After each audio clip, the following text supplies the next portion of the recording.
குன்று இருக்கும் இடத்திலெல்லாம் குமரன் இருப்பான். அவனுக்கு பேரே குறிஞ்சி கிழவன்னு பேரு. குறிஞ்சினா மலையும் மலை சார்ந்த இடமும், கிழவன்னா தலைவன் அர்த்தம். அவன் மட்டும் உயரத்தில் இருப்பவன் அல்ல, தன்னை வணங்குபவர்களுக்கும் உயர்வான வாழ்க்கையை கொடுக்கக்கூடியவன் முருகன்.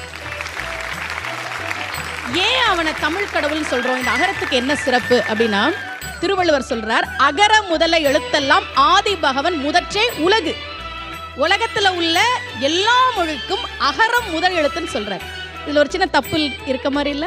இங்கிலீஷ்ல எது முதல் எழுத்து? ஏ. லத்தீன்ல வேற இருக்கலாம், பிரெஞ்சுல வேற இருக்கலாம். ஆனா வள்ளுவர் என்ன சொல்றார்? அகர முதல்ல எழுத்தெல்லாம் ஆதி பகவன் முதற்றே தமிழ் கிடையாது, உலகுங்கிற. என்ன காரணம்னா, நீங்க உலகத்துல எந்த மொழியை எழுதினாலும் 4 முறையில தான் எழுத முடியும். சுழியம், அரைப்பிறை, குறுக்கு கோடு, நேர்கோடு. ஏல